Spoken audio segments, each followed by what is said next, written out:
programa de hoje, atreva-se a ser diferente. Frequentemente fazemos uma pergunta: como é que os primeiros discípulos foram capazes de sacudir o mundo?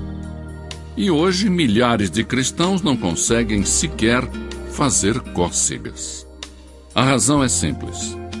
Eles não haviam moldado a sua fé aos hábitos do mundo de então.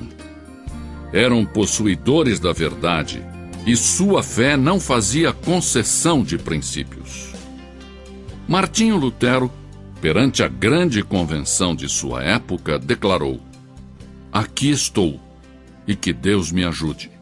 Não posso proceder de outro modo." E ele fez mais pela liberdade religiosa que 1 milhão de conformistas que tinham perdido a vitalidade da verdadeira religião. A Bíblia ensina que a popularidade perante o mundo significa a morte. As ferramentas mais eficazes de Satanás são a conformidade e o comprometimento. Ele sabe que um homem plantado no meio de um povo pagão é capaz de fazer com que muitas pessoas se voltem para Deus e declarem: "Porque não me envergonho do Evangelho de Cristo, que é o poder de Deus para a salvação de todo aquele que crê." Romanos 1,16.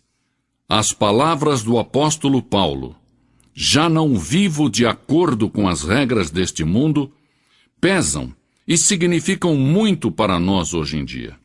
Como espada afiada, estas palavras cortam, expondo o nosso modo de viver. Não são palavras amáveis, são ordens com tom de batalha. Separam os débeis dos fortes. Mas são palavras que inspiram e necessitamos escutá-las ainda hoje. Primeiro, não moldemos nossas mentes segundo este mundo, de acordo com a sua propaganda, a sua conversação, a sua filosofia. O mundo executa uma gigantesca tarefa de lavagem cerebral. Às vezes consciente, às vezes inconscientemente, o cristão vive assediado por publicidade secular e mundana. Anúncios que proclamam que o homem elegante prefere tal marca de uísque, dando a entender que os que não bebem uísque não são pessoas de bom gosto. Muitos espetáculos, inclusive no domingo, são dirigidos a quem tem sede de violência, sexo e desrespeito à lei. Parece que um cérebro poderoso e diabólico rege os assuntos deste mundo, e que o seu objetivo principal é lavar o cérebro dos crentes para que se amoldem a este mundo. As coisas do mundo ameaçam contaminar a corrente de pensamento cristão. Satanás estará batalhando para distrair você cada hora de se dedicar a ler a Bíblia e a orar. Mas por cima desse estrondo, podemos escutar a voz das Escrituras, que nos diz: "Tende em vós aquele sentimento que houve também em Cristo Jesus." Filipenses 2,5.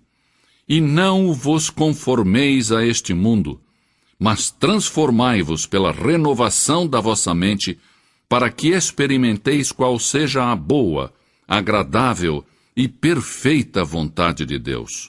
Romanos 12:2. Nós, cristãos, não devemos nos amoldar às ansiedades do mundo. Há muitos cristãos que torcem as mãos dizendo: "Que desastre este mundo!" A Bíblia nos diz que o mundo e seus desejos passarão, e que ele perecerá num cataclismo de julgamento. Nós, cristãos, devemos ser luz no meio das trevas. E a nossa vida deve mostrar tranquilidade, paz e gozo no meio da frustração, da confusão e da desesperança. Em segundo lugar, não devemos nos amoldar a um mundo no físico. Este nosso corpo está destinado a ser templo do Espírito Santo. Não devemos nos prostrar perante os templos de Baal. Devemos apresentá-lo completo a Deus, como sacrifício vivo. O nosso vestir, as nossas atitudes e os nossos atos devem ser todos para a honra e a glória de Cristo. O propósito de Deus para nós é que nos amoldemos à imagem do seu Filho. O mundo pode pressionar, tentando deformar-nos, mas Cristo nos disse: transformai-vos pela renovação da vossa mente, para que experimenteis qual seja a boa, agradável e perfeita vontade de Deus. Em terceiro lugar, não devemos nos moldar ao mundo no aspecto social. O mundo tenta nos absorver, metendo-nos em sua sociedade secular e moldando-nos à sua imagem mundana. Mas Cristo nos estimula a não nos ajustarmos a esses critérios. Disse sobre os que creem nele: eles não são do mundo, assim como eu não sou do mundo. João 17:16. Uma grande parte da nossa conversação é mundana e não espiritual. É fácil copiar os hábitos do mundo e passar as noites falando de política, de esportes, modelos de automóveis ou espetáculos da moda. Muitas vezes, esquecemos que acerca da santa conversação devemos edificar-nos uns aos outros e que devemos ocupar-nos das coisas celestiais e não exclusivamente das terrestres. É certo que Jesus comeu com publicanos e pecadores, mas ele não se deixou ser absorvido e moldado pelo grupo. Ao contrário, ele aproveitou cada oportunidade para apresentar a verdade espiritual e levar as almas da morte para a vida.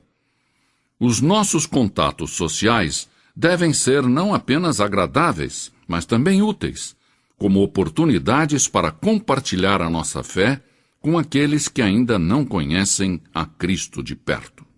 Em quarto e último lugar, não devemos nos moldar ao mundo quanto ao aspecto espiritual. Não devemos ajustar-nos àquele que o mundo define como religioso, mas devemos esforçar-nos para cumprir o que Deus exige para sermos seus discípulos. Nos tempos de Isaías, nenhuma nação era tão religiosa quanto Israel. O templo, estava sempre cheio.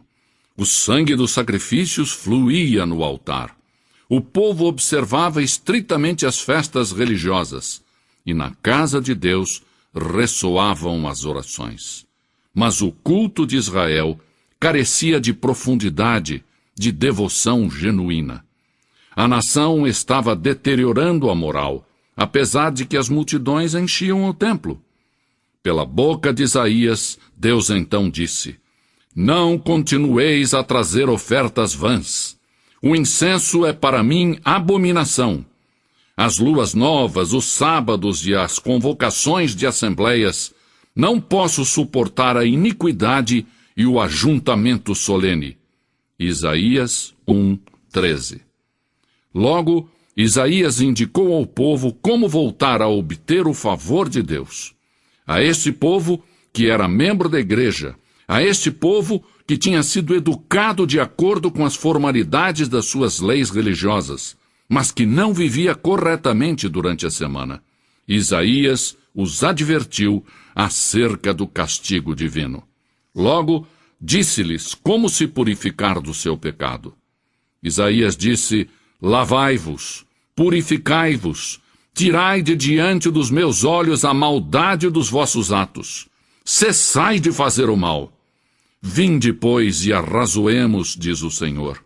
Ainda que os vossos pecados são como a escarlata, eles se tornarão brancos como a neve.